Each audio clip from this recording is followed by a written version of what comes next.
அம்பாலிகா பார்த்தா, ஐயோ ஒரு நாள் பார்த்ததுக்கே நான் அப்படியே வேதத்தெல்லாம் கொட்டி போயிடுத்து நேக்கு, நான் என்ன பண்ணுறதுன்னு யோசிச்சா, அவளுக்கு ஒரு வேலைக்காரி வேலை பார்த்துட்டு இருந்தா, அவளுக்கு இவளுடைய அலங்காரங்கள்லாம் போட்டு அம்ச்சவள் அவர் போனா.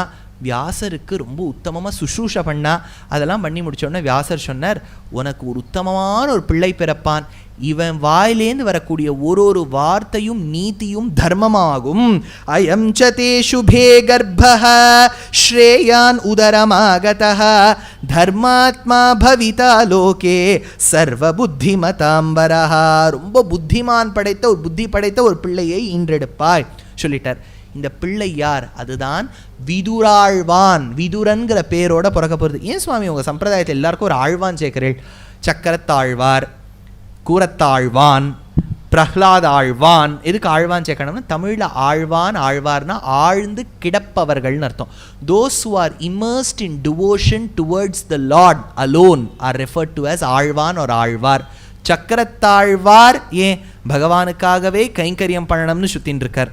பிரஹ்லாத் ஆழ்வான் ஏன்? ஹிரண்யகசிபு பிள்ளையாக பிறந்தாலும் ஹரி சர்வத்ர அஸ்தி சதா அஸ்தின்னு சொன்னா பிரஹ்லாத் ஆழ்வான். விபீஷணனுக்கு ஏன் விபீஷண ஆழ்வான்? ராவணனான ராட்சசா ராட்சசேஸ்வரனான ராவணனுக்கு தம்பியாக பிறந்திருந்தாலும் தர்மாத்மா சத்யசந்தஸ்ச தர்மாத்மாவாய் இருந்தார். ஏன் இவருக்கு ஆழ்வான்னு சொல்றார் விதுர ஆழ்வான்? தாசர்வாள் சொல்றார், ಬಲಿಯ ಮನೆಗೆ ವಾಮನ ಬಂದಂತೆ, ಬಲಿಯ ಮನೆಗೆ ವಾಮನ ಬಂದಂತೆ, ಮುಚುಕುಂತನನ ಮನೆಗೆ ಮುಚುಕುಂತನನ ಮನೆಗೆ ಶ್ರೀ ಮುಕುಂದ ಬಂದಂತೆ, ಮುಚುಕುಂತನನ ಮನೆಗೆ ಶ್ರೀ ಮುಕುಂದ ಬಂದಂತೆ, ಭಗೀರಥ ಮನೆಗೆ ಶ್ರೀಗಂಗೆ ಬಂದಂತೆ, ವಿಭೀಷಣನ ಮನೆಗೆ ಶ್ರೀರಾಮ ಬಂದಂತೆ, ವಿದುರನ ಮನೆಗೆ ಶ್ರೀಕೃಷ್ಣ ಬಂದಂತೆ, ನಿನ್ನ ನಾಮವು ಬಂತು ಎನ್ನ ನಾಲಿಗೆಯಲಿ ನಿಂತು, ಸಲಹಲಿ ಶ್ರೀ ಪುರಂದರ ವಿಠಲ, ನಿನ್ನ ನಾಮವು ಬಂದು ಎನ್ನ ನಾಲಿಗೆಯಲಿ ನಿಂತು, ಸಲಹಲಿ ಶ್ರೀ ಪುರಂದರ ವಿಠಲ, ಪುರಂದರ ವಿಠಲ ಬಾರೋ ಕೃಷ್ಣಯ್ಯ, ನಿನ್ನ ಭಕ್ತರ ಮನೆಗೀಗ. கனகதாசர் பாடுறார், பாரோ கிருஷ்ணய்யா. புரந்தரதாசர் வாழ் சொல்றார், என் வீட்டுக்கு வரமாட்டியா கிருஷ்ணா? விதுரன் வீட்டுக்கு அன்னைக்கு போனியே, விதுரன மனைகே ஸ்ரீகிருஷ்ண பந்தந்தே, விதுரன் வீட்டுக்கு நீ போனியே. பெருமை என்ன விதுரனுக்கு?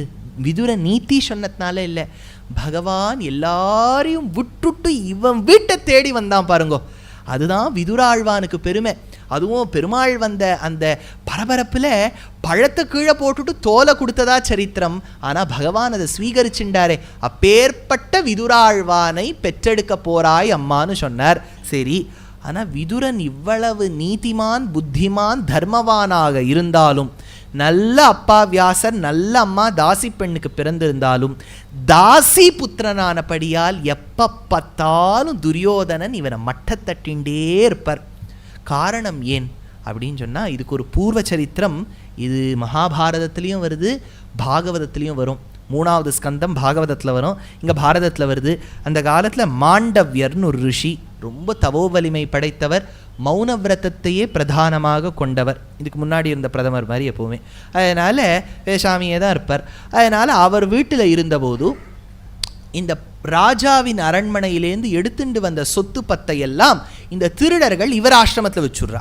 எப்படி வந்து கபிலாசிரமத்தில் இந்திரன் வந்து அந்த அஸ்வமேத குதிரையை கட்டினானோ இவர் ஆசிரமத்தில் வச்சுட்றா. காவலாளிகள் தேடின்னு வரா. இந்த மாண்டவியர் தான் இதெல்லாம் திருடி இருக்காருன்னு நினச்சி மாண்டவியரை தூக்கி சூலத்து மேலே வச்சுட்றா. அந்த காலத்தில் ஒரு பெரிய சூலம். நீங்கள் இந்த ஃப்ரெஞ்ச் ரெவல்யூஷன் டைம்ஸ் கேள்விப்பட்டேன்னா Scarlet Pimpernel, the tale of two cities அப்படின்னு சார்ல்ஸ் டிக்கன்ஸ் எழுதியிருக்கார் பாருங்க, டேவிட் காப்பர்ஃபீல்ட், இதெல்லாமே வந்து ஃப்ரெஞ்ச் ரெவல்யூஷன் காலத்தில் வந்தது. ஸ்கார்லட் பிம்பர்னல் இதெல்லாம். அதனால் அந்த காலத்தில் ஃப்ரெஞ்ச் ரெவல்யூஷன் காலத்தில் ஒரு தண்டனை உண்டு. அதுக்கு கிலட்டின் அப்படின்னு பேர். என்னென்னா தலையை இப்படி வச்சுட்டு அது ஒரு விதமான ஒரு பிளேடு வந்து தலையை வெட்டும்.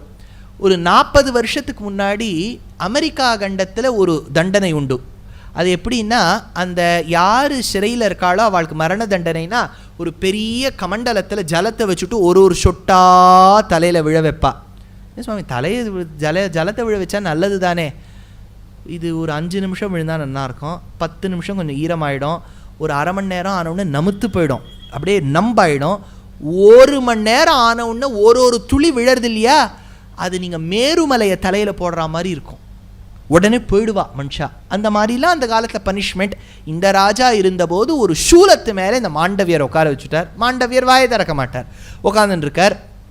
அப்புறம் தான் தெரிய வருது இவர் பண்ணலை தப்புன்னு. ஆனால் இவர் பொறுமையாக உட்காந்துட்டு இருந்தார். அதனால் பொறுமையோடு சமதமாதி குணங்கள் இருந்ததால் அனிமாண்டவ்யர் அப்படின்னு பேர் வந்துடுத்தாம். சததாந்தர்கதேனைவ शूलेन व्यतरन् मुनिः तेनाति तपसा लोकान् विजगिग्ये दुर्लभान् परैः अणिमाण्डव्य इति च ततो लोकेषु गीयते. அணிமாண்டவ்யர்னு லோக பிரசித்தி ஆயிட்டார். இந்த அணிமாண்டவ்யரை சூலத்தில் உட்கார வச்சா ராஜாவுக்கு தெரிய வருது இவர் திருடலேன்னு. இவரை கழட்டலாம்னு பார்த்தா அது சூலத்தோடு அவர் அவ்வளோ அட்டாச்சாக போயிட்டார். இது என்னென்னா பல பேர் என்னென்னா இந்த பிளாஸ்டிக் கவரில் முடிச்சு போட்டு கொடுப்பா. அது எப்படின்னா அவளுக்கு என்னவோ அவளுக்கு கிடைச்ச 3 முடிச்சுலையோ போட்ட 3 முடிச்சுலையோ ஏதோ ஒரு கோபம் இருக்கும் போல இருக்குது. இந்த பிளாஸ்டிக் கவருக்கு ஒரு முடிச்சு போட்டு கொடுப்பா. பிரம்ம முடிச்ச கூட நீங்கள் கழட்டி விடலாம், இதை கழட்டவே முடியாது. அப்போ என்ன பண்ணணுமா இருக்கும், அந்த பிளாஸ்டிக் கவரை நம்ம வெட்ட வேண்டியதாக இருக்கும். அதே மாதிரி இவர் சூலத்தில் உட்கார வச்சுட்டா இறக்கலாம்னு பார்த்தா சூலம் இவரோட அட்டாச் ஆகிடுத்து. மரணத்தை அடைந்தார். நேர யமபட்டினத்துக்கு போயிருக்கார்.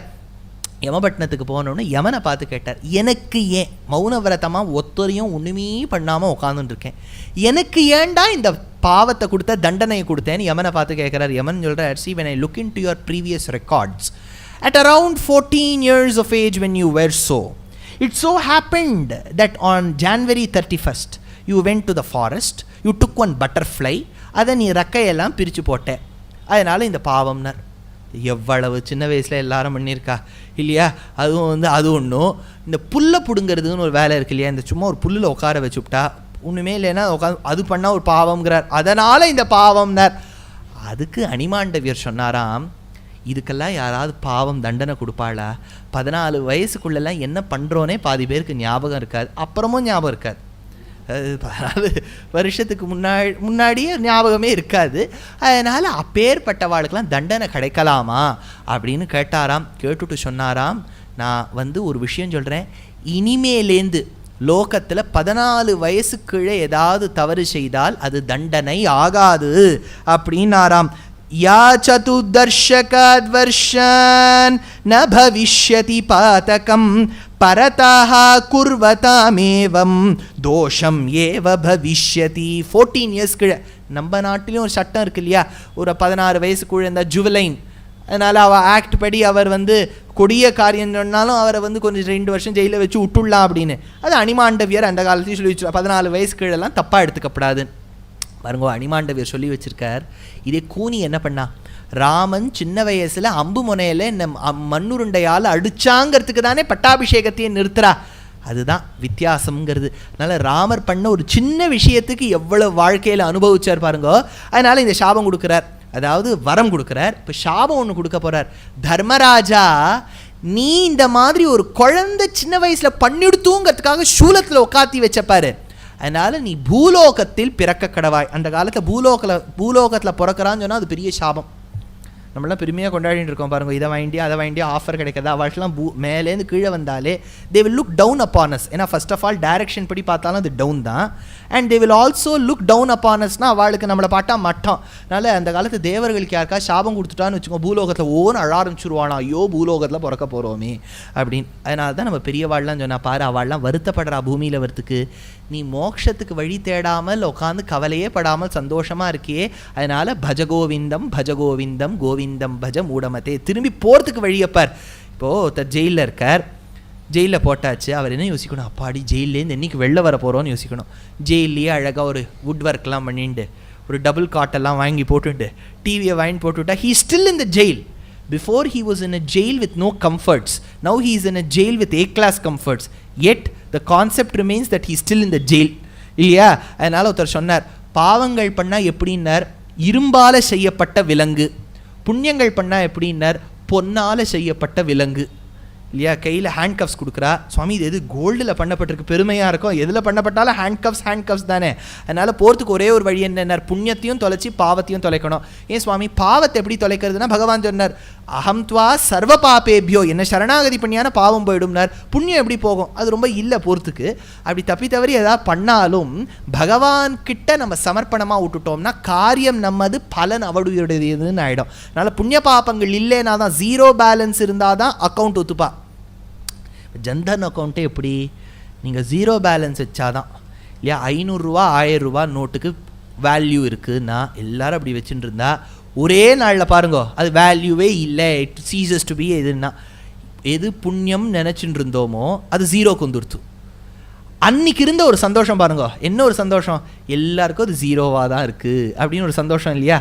இல்லையா, அது எப்போவுமே எலக்ட்ரிசிட்டி போகும்போது என்ன பண்ணுவான்னா பக்கத்தாத்தில் போயிருக்கா பாரும்பா.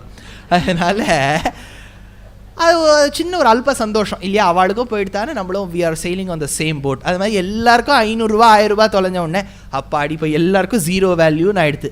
அதுதான் மோட்சம் போகிறதுக்கு வழியே ஒழிய புது 500 ரூபா நோட் வாங்கிட்டா புண்ணியம், பழைய 500 ரூபா நோட்டு இருந்தால் பாவம். ஆனால் இது ரெண்டையும் தொலைச்சிட்டு மோட்சம் போனோம்னு நினச்சாதான் ஜீரோ வேல்யூ அப்படின்னு. இது எல்லாமே நம்ம லௌகீகத்தோட கம்பேர் பண்ணி பார்த்தா தான் we will know how Mahabharata is still relevant today. அதனால் இந்த இடத்துல சொல்கிறார், நீ கீழே போய் பாவத்தில் ஒரு விதுரனா பிறப்பாய். அதுதான் இந்த விதுரன், தர்மராஜா தான் விதுரனா பிறக்கிறார். ஆச்சா, இப்போ திருத்ராஷ்டிரன், பாண்டு, விதுரன் இவா 3 பேரையும் வளர்த்தது யார்? வளர்த்தது சாக்ஷாத் பீஷ்மர். அதை சொல்றார், திருத்ராஷ்டிரஸ்ச பாண்டுஸ்ச விதுரஸ்ச மகாமதிஹி ஜன்ம பிரபிருதி பீஷ்மேன புத்திரவத் பரிபாலிதாக. தங்குழந்தைகள் மாதிரி வளர்த்துண்டு வந்தாராம் பீஷ்மாச்சாரியர். பாண்டுக்கு வில்வித்தை எல்லாம் கற்றுக் கொடுத்தார்.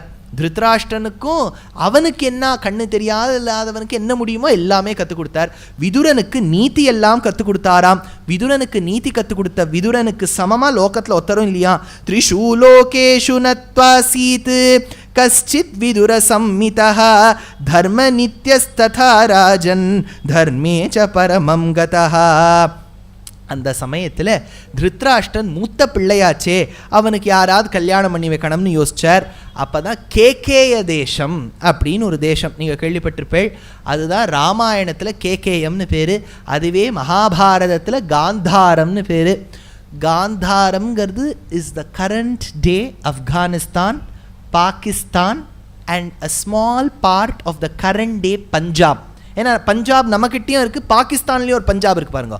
அந்த ஊருக்கு கேகேயம்னு பேர் திரேதாயுகத்தில். அதே கண்டத்துக்கு காந்தாரம்னு பேர் துவாபர யுகத்தில். கேகேயம்ங்கிற ஊரை சார்ந்தவள் மந்தரா கைகேயி. துவாபர யுகத்தில் அதே ஊர் காந்தாரத்தை சார்ந்தவர்கள் Gandhari Shakuni.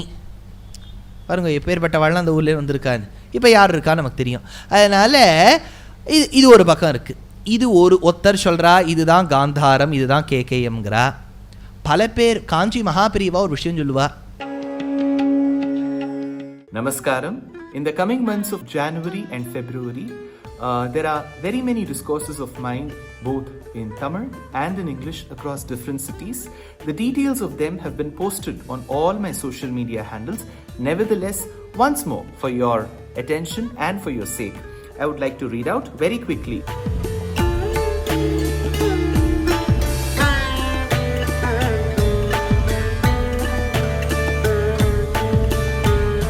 And on the 30th of December, tentatively I am to speak on the importance of Nutiyattu Divyadesham on the Vaikuntha Ekadashi Eve for PGP Auditorium in Singapore. On the 31st of December, it is for Tamil Isai Mandram in Georgetown. I will be speaking on Tiruppugadil Ramayanam.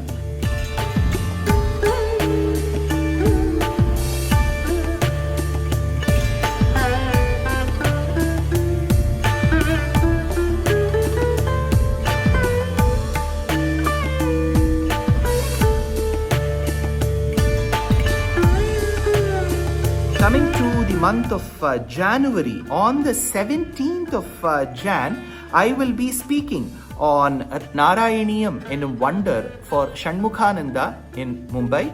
On the 18th of December, it is our grand production called Agre Pashyami at the very same premises.